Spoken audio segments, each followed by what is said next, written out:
And so a few months ago, I was then at a coffee shop and I was preparing a sermon, as you do. And a guy sits down on a table next to me. And he says, what's a guy like you doing in a place like this? And I was like, oi, oi, sailor.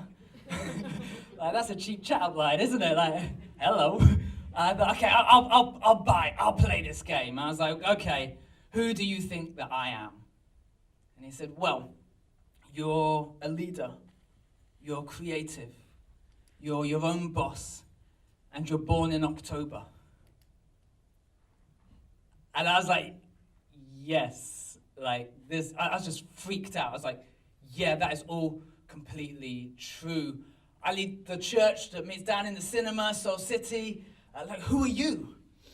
And so he turns to me. This guy's like, I don't know, he's like 6'4", a big black guy. He's got this huge, like, jewel ring on his finger. And he says, I'm a pagan priest. And I was like, wow. And then now in my head, I'm just praying, right? I'm praying. I'm like, Jesus, I don't know what to say in this situation. This isn't what I thought I was doing right now. I thought I was just having a coffee. This has suddenly gone down a completely different path. And I was like, okay, nice to meet you, Mr. Pagan Priest, sir. And he starts telling me all of this stuff about paganism, about his religion. And he starts telling me that, they're the oldest religion. And I was like, yeah, but we've got Adam and Eve, so I don't know how that works. We kind of claim the first humans. And we had this long debate, conversation, really fascinating and totally confusing. And at the end, I was like, do you know what? I've got work to do. See you later. And he says to me, where's your church? And I said, oh, it's in the cinema, that beautiful building. And we love it there. And he was like, why would you want to be in a cinema? I was thinking, I like the cinema, but okay. I said, well, we're a brand new church. We don't have our own building. We just don't have that. And he said, well, like walk around Stockport and you see all these empty buildings. Why don't you just take one of those? I was like, because it's that simple, right? and I said, we can't afford a building of our own. And he said, I'm a quantity surveyor. I want to give you a building. Shut up. Like, what, you want to give us a building? I want to give you a building. What would you want if I gave you a free building? Completely yours. And I was like, okay, well, we get like 60 to 80 people on a Sunday, so we probably want to have somewhere that would seat 250. Kids spaces, different age groups, youth space. Use it in the week, do youth club, we want area for coffees, offices. Something like that would be really nice. I don't want a long-term agreement, like give it for 2 years because we're growing really fast. I don't want to kind of put a cap on what God's doing either by you giving us a free building. But if you want to give it to us, that'd be amazing. And he said, leave it with me. So I'll be back in touch. I'll give you a free building. And I went back and I told Emma, and she was like, are we going to really take a free building from a pagan priest? How does that work? And I was like, I know, right? But where do you draw the line? I mean, who do you say is allowed to bless us, and who do you say is not allowed to bless us? And if he gives us a building, then let's explore that when we get to it. And I genuinely thought, this is the last I'm ever going to hear from this guy. I'm never going to see him again. And 3 days later, he sends me a text message. I found it. Everything you could hope for.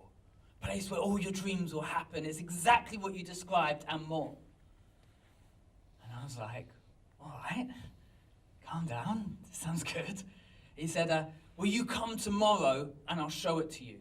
Meet me tomorrow at 12 o'clock. I'll take you around. So I looked at my diary. It says, Stockport church leaders prayer lunch. Cancelled. I'm going to meet a pagan priest. Forget those church leaders with their prayer. Let's go explore. And so I went the next day, and I met up with this guy. And he takes me to this place, and honestly, it's probably the size of the front area of this screen. It was dirty. It was damp. There was a little pool table in the corner, and there's this kind of Cockney geezer on the side going, all right, mate, come on, I need your money straight away. Loads of people want this, right? I need a deposit right now. It's going to cost you this, it's going to cost you that. Do you want it? Do you want it? Do you want it? You know, like, buy one, get one free, sounds a pound, apples and pears. Like, he was like, it's like this guy in the corner. I was like, what even is going on? This is not what we talked about whatsoever. And I turned around and I was like, look, mate, it's all right. We're not interested. And he says to me, he says, he looks really concerned. He was like, why not? Why are you not interested? Why don't you want it? And I said, well, look, to be honest, this isn't right for our yesterday, let alone our tomorrow. This isn't what we described at all. We need something like far bigger. And he turns around and he says, aha, I was testing you. And I was like, oh no, this guy is a lunatic. He says, I was testing you. I could give you castles.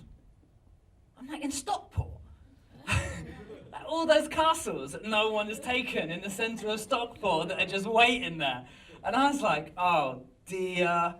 And he says, let me just show you a couple of other places. And he takes me down like this kind of dirty back alley in the centre of Stockport. And I had this moment, I'm like, this guy's massive, right? He's bigger than Nick. And I'm like, no, he's not really. No one's bigger than Nick, but he's big. I was like, I suddenly had this moment of, I am in a really dodgy situation right now. Am I going to be sacrificed to a goat? Like, is that how this is going to go down? And I don't mind taking risks for the sake of a good story, but there's no one here to tell the story. I need a witness, at least, somebody to run and tell my family what went down. And so I ended up saying goodbye, and he promised me that he'd take me on a tour of castles, and he's texting me now every day, sending me these different places for the church to go to. And I was in the car and talking to Emma, and we were just talking about all of this too. And I said to her, like, the thing that confuses me in this story is that he's helping us so much. Like, he's putting in so much energy. He's trying so hard to find us a location and to give it to us, I mean, apparently for free. Like, why is he putting in this much effort? He says that we're on the same team. He says that he came and sat down next to me. He said you were surrounded by light, so I went and sat down with you. I was like, that's what he's saying. But we all know that we're not trying to do the same things here. Why is he trying so hard? My son Cole, he's 7 years old. He sits in the back and he just says, Dad, he's trying to distract you. Wow. And I was like, you could hear a pin drop. I felt like saying, in kind of old English, Cole, thus saith the Lord. You did not think that yourself, but the Lord hath spoken through thee. Like it was that kind of moment. I was like, God just spoke through my 7-year-old. And what's he distracting me from? What am I missing here? What am I not seeing? Where am I blind that I need some sight? A few days later, I'm still wrestling with this question. What's even happening in my life right now? And I get a phone call from a friend called Simon. And he says, I've just been to a church leaders prayer meeting in Stockport. He said, we gathered all the church leaders, all the charity leaders together, and there's a guy. And he's got a drop-in center, a coffee shop. And he wants to give it away. And he says that there's only 2 criteria that he wants it to be used for. He feels like God gave it to him. So he just wants to give it. He says there's 2 criteria. He says it has to be used for the gospel. And it has to be used for the gospel in relevant ways. And he says we gathered all the leaders in Stockport and they came together. And he said a bunch of people kept saying, you need to talk to the guys at Soul City about this. You need to talk to the... And I was like, I love that.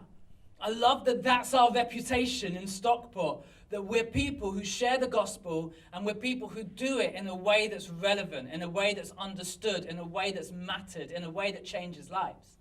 They're like, you need to talk to those guys. And so he said, so you need to phone this guy because he wants to give you a free building. I'm like, again. And I phone him up and we're talking and it's just the most beautiful, humble, God-centered conversation. I was just blown away with the heart of this man. And his passion is to see lives transformed. He says, you know what, I know what's around me right now, but my eyes are set on eternity. I want to use the resources that I have right now, right here today, to make a difference forever. He says that God gave me everything, and so it would be irresponsible of me not to give it to be used for the gospel. I was, wow, this guy, amazing. And we're talking, and he says, he said to me, he said, why weren't you at the meeting? And I was like, what meeting? He said, why weren't you at the meeting where I gathered all the church leaders together, you know, to come together and to pray, and I told them all about this building that I wanted to give away for free. Why weren't you there? And I was like, I was meeting a Pagan Priest. I was like, oh, that was it. That was it. Yeah. I was following the promise from the wrong source. I was trying to find it by pushing into this direction, and it was there the whole time, and I didn't even see it. I was blind to it. Blew my mind. And so now we've been having these conversations. We've got another conversation with them tonight. And the conversation is really that they want to give us 4 stories of building purely to be used for the kingdom. Yeah, thank you, Jesus. Purely to reach new people. Purely to see people in Stockport and beyond come into this place and meet Jesus. And that excites me because that's what first fruits for me is all about. Yeah, it's good. And so we're not there yet. We've still got more conversations, but I see a place which we could step into and we could take risks. Yeah. You know, we could make some beautiful mistakes and it would be okay. We could just take a punt and try some stuff. You know, I see a place which isn't just going to be about what happens there now, but which is going to be about eternity. I see a place where people's lives are going to be transformed, where people's eternities are going to be completely different. This is what this is for us. And that excites me so much. And I tell you this story not just because it links into first fruits, because it does. This, hopefully, if this all comes together, we're going to put most of the first fruits money into this, because we want this to be an outpost for the glory of God.